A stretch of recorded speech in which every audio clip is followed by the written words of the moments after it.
Akhirnya kita bisa melihat apa tujuan sebenarnya dari dua orang misterius yang muncul di kastil Elbaf tersebut. Pangeran Loki yang menjadi target utama dari dua orang tersebut guna melakukan rencana berikutnya. Nah, menarik juga untuk melihat bagaimana perkembangan karakter dari salah satu wanita misterius di sini yang memperlihatkan kemampuan dia untuk menumbangkan seorang raksasa dengan sangat instan. Jadi, apa yang sebenarnya mereka incar dari pangeran terkutuk Loki, dan apakah mereka berdua menawarkan kerjasama dengan lepasnya Loki dan akan segera menciptakan Ragnarok yang sebenarnya di negeri tersebut.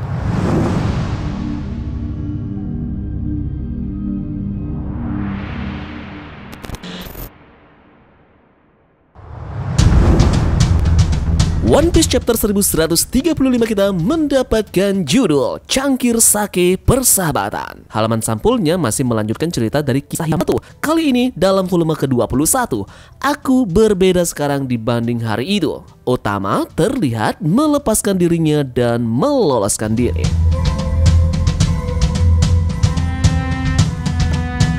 Yep. Catatan awal yang kita temukan pada chapter kita kali ini adalah sumber pengetahuan para raksasa. Chapter diawali dengan Saul yang memperkenalkan Biblo, kepala pustakawan perpustakaan burung hantu. Dia mengatakan bahwa Biblo ini telah ada selama berabad-abad dan setiap buku yang masuk ke wilayahnya menjadi besar. Karena Newsco tak masuk ke negara yang berafiliasi dengan non-pemerintahan dunia seperti Elbaf, maka nelayan membawa koran kecil ke perpustakaan ini, di mana menjadi besar bagi mereka untuk dibaca. Lilith mengatakan bahwa burung hantu ini kemungkinan besar memakan iku-ikunomi dan menjadi memelihara burung hantu. Itu hanya dapat memperbesar atau gigantifikasi makhluk anorganik atau tak hidup, suatu kemampuan sempurna yang bekerja dengan baik di negerinya para raksasa. Sementara itu Luffy sedang bermain dengan anak-anak raksasa di ayunan, tapi anak ini ketakutan. Nami pun memukul Luffy sampai hancur. Usopp juga dipukuli, tapi dia bilang dia mencoba untuk menghentikan Luffy. Nah, di sini anak-anak yang ketakutan tersebut melompat ke dada dari Gerd dan juga menangis. Luffy marah pada mereka karena itu bukan bagian dari bagaimana seorang pejuang harus bertindak. Sanji kemudian mencoba untuk menghentikan Luffy, mengatakan bahwa anak-anak Elbaf itu lemah lembut dan juga baik hatinya. Tapi tentu anak-anak itu hanya berpura-pura dan tersenyum dengan cara menyimpang, sama seperti Momonosuke saat dia menempelkan wajahnya ke dada dari Nami dan juga Robin. Sanji kemudian di sana marah dan berkata, apakah ini kesamaan universal? Dasar anak-anak yang menyebalkan. Luffy sedih karena sikap damai dari anak-anak tersebut, tapi Usopp memberitahunya bahwa itu mau tak mau karena Elbaf telah menjadi negeri yang damai. Yep, pada saat yang bersamaan tersebut, tiba-tiba saja kolon bocah raksasa yang diajak bicara dengan Sainz Tibar menyerang Luffy. Pedang kayunya pun patah saat bersentuhan dengan Luffy, dan Luffy meninjunya dengan Gear 3 Elephant Gun. Usopp mengatakan Luffy di sini berlebihan, namun Luffy berkata itu tidak mengenai dia. Gadis-gadis raksasa pun mengatakan Luffy menakutkan dan mereka membenci kekerasan. Kolon di sana terkesan dengan Luffy. Luffy bilang Kolon adalah anak yang sangat berani. Kolon pun di sini juga terlihat terkesan dan berkata seperti yang diharapkan dari seorang kaisar. Gadis-gadis raksasa juga bilang mereka membenci Kolon karena dia juga menggunakan kekerasan. Ripley terlihat memarahi Kolon sebentar tetapi memujinya atas serangannya, mengatakan itu cukup bagus. Ternyata Ripley dan juga Kolon ini merupakan ibu dan juga anak. Kolon mengatakan ayahnya adalah seorang manusia dan mantan bajak laut dan bahwa dia tak akan kalah dari para pejuang Elbaf. Ripley juga menjelaskan bahwa suaminya ini lebih muda daripada dia dan tidak ingin menjadi satu-satunya yang menua. Jadi dia tidak menikahi Ripley. Ripley katanya dia selalu menjadi istri ipar atau seorang istri tetapi tidak menikah secara resmi. Lanjut, sementara itu di sisi yang lainnya Robin, Lily, Chopper dan juga Bonnie tinggal di perpustakaan. Luffy mengatakan mereka akan pergi ke pesta karena dia masih lapar. Sementara itu Franky mengatakan pulau itu sendiri adalah pohon harta karun Adam. Saul menjelaskan bahwa dalam berbagai kitab, pohon harta karun Adam ini bisa jadi ditemukan di seluruh dunia. Tetapi usia dari pohon harta karun Adam yang berada di Elbaf tidak diketahui pasti. Nah, disinilah terlihat Gerd yang meminta bantuan mereka yakni memakai baju baru buatannya. Brook, Franky, Jinbei, Robin semua sekarang mengenakan jenis pakaian yang sama dengan Luffy dan juga yang lainnya. Gerd mengatakan hobinya membuat pakaian manusia dan dia sangat senang dan bersyukur karena mereka telah mencoba pakaiannya.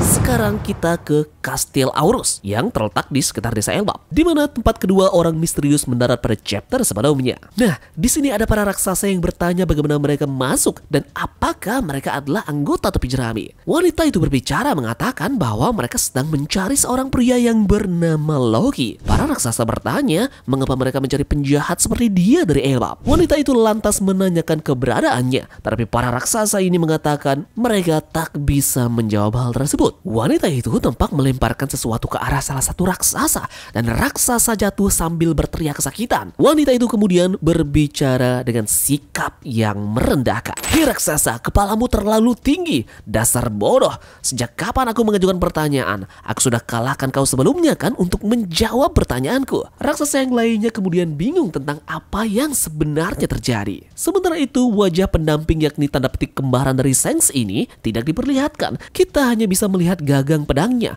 mirip dengan gagang pedang Griffon dan juga pedang milik dari Garling.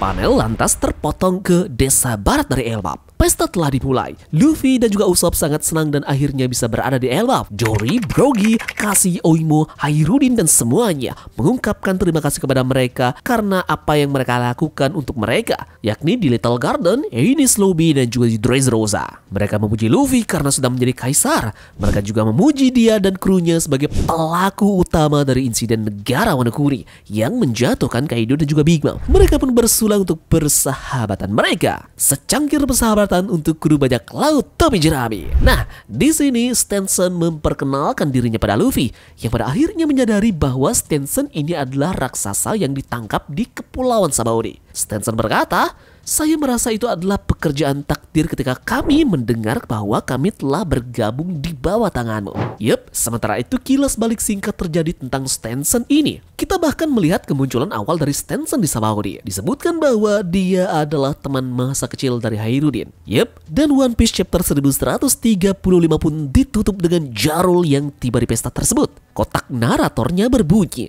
"Jenggot Gunung Jarul, pahlawan para raksasa, salah satu makhluk tertua di dunia, 408 tahun. Luffy terlihat sangat kaget dengan pedang yang sepertinya menusuk kepala dari Jarul. Luffy bilang, "Hei Pak Tua, sebuah pedang telah menembus kepalamu." Jarul pun tertawa, "Up, berkat helmku ini aku diselamatkan." Banyak sekali hal yang menarik yang kita temukan pada spoiler lengkap yang sudah kita dapatkan di hari ini, terutama dengan dua karakter misterius yang melengkapi puzzle misteri yang makin bertambah. Kedua kesatria suci sedang mencari Loki dan tampak mengenalnya, terutama karena hadiah istimewa yang dimilikinya. Nah, ini mengisyaratkan mereka mungkin menggunakannya untuk menjebak pelaku pembunuhan lain, seperti yang mungkin mereka telah lakukan terhadap Raja Harald. Jangan lupa, kisah Loki yang membunuh ayahnya tak pernah terbukti benar. Tidak ada satu pun petunjuk dari pembicaraan Loki yang mendukung fakta ini. Orang yang mirip dengan Shanks ini mungkin saja adalah orang yang membunuh Raja Harald dan entah bagaimana menularkannya sendiri pada Loki. Jadi sekarang mereka kembali untuk menyelesaikan masalah karena Loki ini tidak dieksekusi. Loki telah ditangkap selama 6 tahun lamanya, tetapi hadiah istimewanya masih belum terbayar. Nah, alih-alih menyerahkannya pada pemerintahan dunia, Loki ini malah dipenjara di dunia bawah. Hal ini pun memiliki beberapa spekulasi yang cukup menarik. Menyerahkan Loki kepada world government pada dasarnya sama saja dengan menyerahkan buah iblisnya yang memiliki arti penting khusus bagi garis keturunan kerajaan Elbap. Dengan asumsi, para raksasa tahu cara mewariskan buah iblis ini ke orang terdekat jika mereka menyimpannya dalam garis keturunan kerajaan. Fakta bahwa tidak ada yang menguangkan Loki ini juga berarti para raksasa masih belum tertarik pada uang. Ditambah lagi dengan Luffy yang kembali ke desa, yang meningkatkan kemungkinan dia akan segera bertemu dengan saudara kembaran Shanks ini. Nah, apa yang sepertinya menjadi reaksi pertama mereka bertemu ya? Apakah Luffy akan menyadari bahwa ini bukanlah sosok pria yang dia kenal? Sekarang keduanya tampak memiliki tujuan yang sama untuk membebaskan Loki. Dan kemungkinan besar mereka akan bertemu di dalam perjalanan menuju kunci tersebut. Luffy benar-benar menginginkan kunci dan segera menemukannya karena dia sudah membuat kesepakatan menarik dengan Loki di chapter kemarin. Sekarang jika kalian sedikit memperhatikan pada gambaran low quality pada chapter ini, di sini terlihat wanita dengan perban tersebut melukai seorang raksasa dengan perban juga yang dia lemparkan ke arah dari raksasa tersebut. Kita lihat pada saat raksasa ini terluka parah kesakitan. Lihat pada bagian kaki dan tangan si raksasa yang terlihat dililit oleh perban. Padahal sebelumnya tak terlihat apa-apa di tangan dan juga kakinya tersebut. Tulang tangan dan kaki raksasa tersebut seperti ada yang patah, menandakan terjadi sesuatu di tulang yang menyebabkan sakit. Ini menambahkan adanya sesuatu yang menarik yang berhubungan dengan perban dari wanita tersebut. Dan itu digunakan sebagai skill dari si wanita. Kemudian terakhir menarik juga membicarakan tentang Ripley. Dia mempunyai seorang suami yang dimana itu adalah manusia biasa sebagai bajak laut. Bagaimana jika ini adalah hal yang lumrah yang terjadi di Pulau Elbap? Mungkinkah akibat dari perkawinan campur yang berlangsung antara kedua ras tersebut selama berabad-abad, muncullah ras hibrida yang kita sebut sebagai ras Bukanir. Ras Bukanir seperti yang telah disebutkan sebelumnya merupakan ras yang membawa darah raksasa. Namun kita dapat melihat bahwa ukurannya lebih kecil ya dibandingkan dengan raksasa biasa. Mungkin karena darahnya yang setengah manusia. Hal ini mungkin juga menjelaskan kedekatan mereka dengan Nika, karena Nika dianggap sebagai bagian dari warisan nenek moyang dari mereka. Sekian saja untuk spoiler lengkap yang kita dapatkan di hari ini. Bagaimana menurut kalian dengan chapter yang satu ini? Apakah kalian punya teori menarik soal ini? Silahkan tulis pendapat kalian di kolom komentar ya. Dan terima kasih dari kalian yang sudah mau ikut berlayar bersama-sama Tamagon hari ini. Kita akan bertemu di review nanti. Sekian dari Tamagon dan turunkan jangkar. Mari kita berlabuh.